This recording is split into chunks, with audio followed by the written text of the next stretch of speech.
Welcome to the Sunny Side of IRC, where we spotlight the innovative and creative programs happening all over Indian River County that are supporting our community.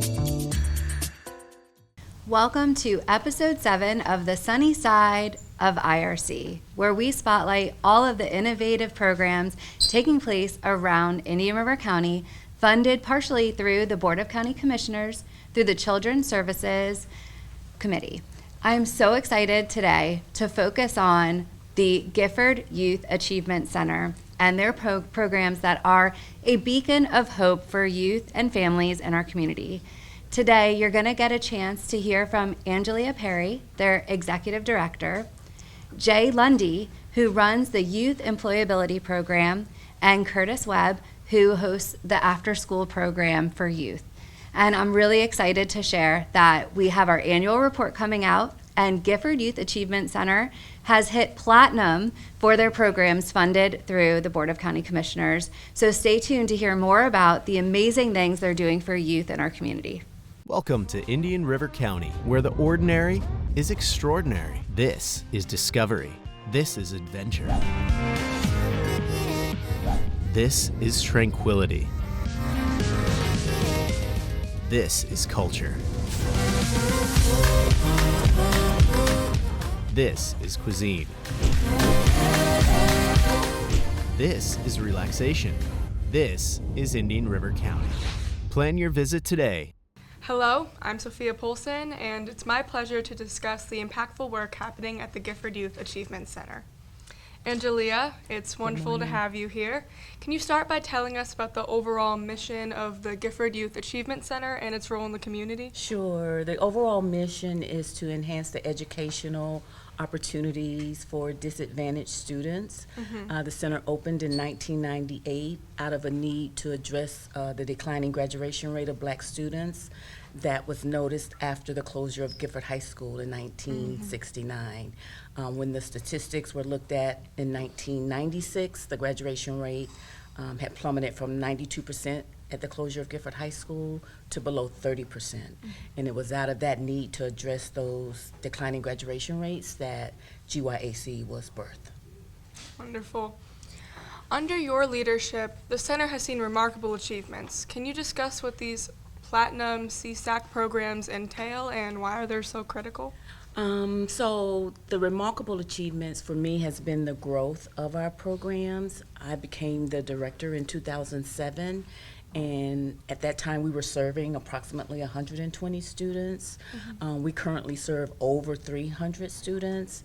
The center opened again in 1998. It expanded in 2000 because of the enrollment increase, and we expanded again in 2019, again because of the enrollment increase, and it's because of the most recent expansion that we're now able to serve over 300 students. So those are some milestones, and again, the growth of the program has really been a testament to the quality of the programs that we offer and the demand for our services from the community. Could you also share with us a bit about the history of the Gifford Youth Achievement Center and how it's evolved over the years? Well, again, it opened in 1998 out of a need to address the declining graduation rate. We were just an after-school program with summer camp also. Both programs have always focused on education, and we continue to have that as a model. But we've expanded also to include programs for adults and senior citizens. So some people, it's called the Gifford Youth Achievement Center, but we also offer programs and activities and services for adults and senior citizens. We've grown again with the implementation about 4 years ago now of the Youth Employability Program. You'll hear a little bit more about that.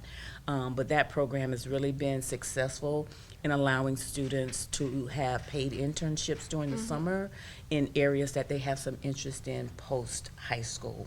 And I'll say that the programs and services we offer, we couldn't do without the support of the community and collaborative partners that help us provide these programs and activities for students who would maybe not otherwise have an opportunity.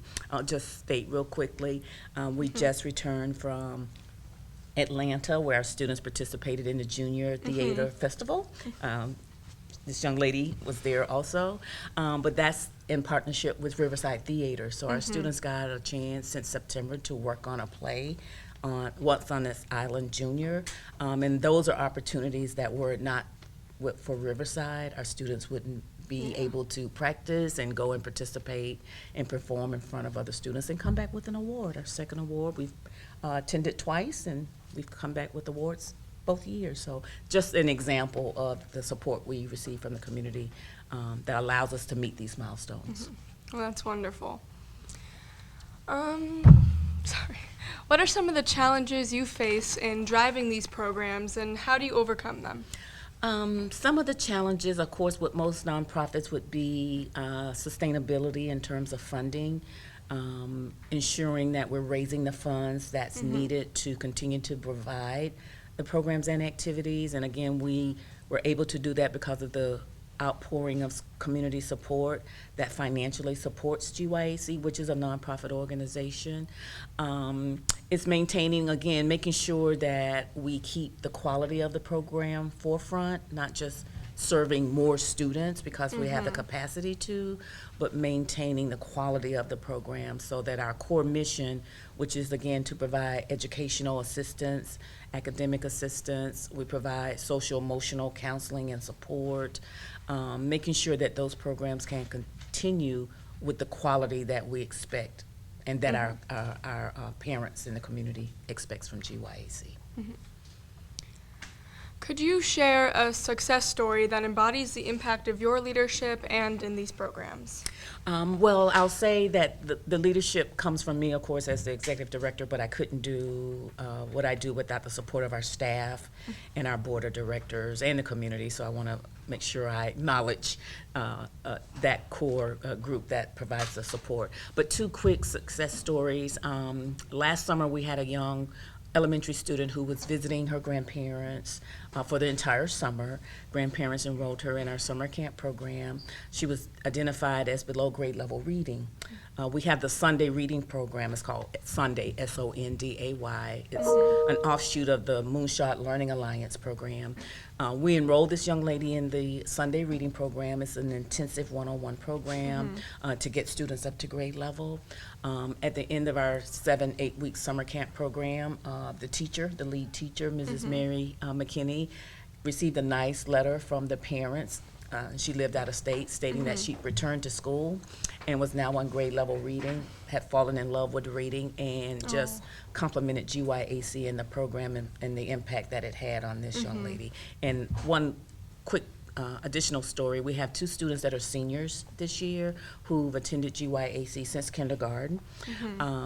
They're on the honor roll. They've been on the honor roll for years, but they've also been participants with our youth employability program, and so they now, as graduating seniors, have solidified what they plan to major in when they go off to college, thanks in part to their ability to get some information and knowledge about their career choices and confirm what those choices are, thanks to our youth employability program. So those are some success stories that I'm happy to share with the audience. Thank you, Angelia, for sharing your time and insights with us. Well, thank you for having us. Welcome to Indian River County, where the ordinary is extraordinary. This is discovery. This is adventure. This is tranquility. This is culture. This is cuisine. This is relaxation. This is Indian River County. Plan your visit today. Hello, I'm Christian Roll, and I'm eager to learn more about the Youth Employability Program here today. Jay, thank you for joining us. Please tell us about your role and the Youth Employability Program specifically. Well, Christian, thank you for allowing me to be here. So with the Youth Employability Program, which we use the acronym YEP, so you're going to hear me say that. Yep.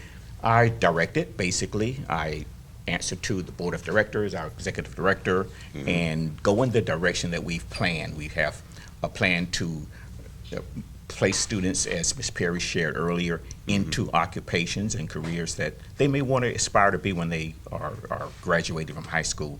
Now, that may float a little bit because, as you know, as a student, your interests shift, your interests change. So we want to make sure that we give those students an opportunity to explore those types of jobs during the summer. Okay, thank you. How does this program prepare the youth for the work phase, and what unique approaches do you employ? Well, good question. So the main thing we do is try to empower them by introducing them to the workplace, working with an employer that perhaps will provide a mentor for the career that they want to get into. But prior to that, we have a very robust work readiness program. And in that program, our focus is not just to teach and train the students to understand the world of work, coming to work on time, understanding all those aspects. And you guys do that in school. That's what one of the things we do is we try to match what you guys are already, what the students are already doing. You come to school, you work in teams, you do assignments, and all of that mirrors the workplace. So in our work readiness program, which we use in partnership with the Junior Achievement of the Treasure Coast and the Palm Beaches, we use their curriculum, and we have a job club where we prepare them in a work simulation to explore those types of work readiness habits. And then we place them on the jobs. And our biggest partner would be the employer. Those employers, like I said earlier, showing those students during the summer internship, what it's like to work in a work environment. Okay, thank you. Looking to the future, what developments or expansions are planned for the Youth Employability program? Well, actually, Christian, we've kind of moved toward that future view of what we're doing. Like I said earlier, we are working in close proximity and close relationship with the business community, with businesses, and trying to, during the school year in the future, we're going to try to target it the second semester, but in the future for sure, having them work during the after-school portion of our program, having them go and explore, potentially work after the after-school time, or even do some mentoring, do some job shadowing right on the work site. So that's our future, along with obviously growth. We started with 23 students. We shifted in the second year to 29. This past summer, we have 40 students, and this summer, we are targeting 50, but we have about 65 that we are working with to reach that 50, which will probably shift to 60 by the time it's over. Okay. Thank you, Jay, for providing us such valuable insights. Thank you, Christian. You're welcome. Welcome to Indian River County, where the ordinary is extraordinary. This is discovery. This is adventure. This is tranquility. This is culture. This is cuisine. This is relaxation. This is Indian River County. Plan your visit today. Hello, I'm Noah, and I'm excited to learn more about the impact of the youth programs at the Gifford Youth Achievement Center. Curtis, thank you for joining us today. Can you start by telling us about the scope of after-school and summer programs you oversee? Thank you, Noah, for having us. Gifford Youth Achievement Center been around over 27 years, and in the scope of our summer camp, after-school program and summer camp, the main thing is safety. We want to make sure our students are in a safe environment. So what we do, our after-school program is focused on academic support. Engage our students in enrichment programs to make sure they're well-rounded. So our after-school program is focused from 2:30 to 6. The students come in, they get their snacks, then go to the classroom, do homework assistance. From being in from 5 to 6, they go into do recreation. So our main after-school program is focused on making sure they do homework assistance, getting the tools, tutoring, mentoring, and doing all enrichment programs. Okay. After that, during the summer camp, we focus on making sure our students don't fall behind in the school. So that's what we do. All right. How many students do you serve in these programs, and what key progress do you see over time? Well, we serve over 300 some students, and the key progress that we see in our students is the achievement test, the scores go up, and we see so much. It's just more than just the achievement scores and the test scores. We see the students being bonded more to GYC and what they're doing. Mm-hmm. You know, they're coming in and developing, getting better behavior, coming together, becoming more of a team, and everything like that. You know. And what methods do you use to measure the success and impact of these programs? We use 4 methods. We use focus, we use report cards, progress reports, and we do homework assistance paper that the teachers use to make sure the kids are following up their homework. Okay.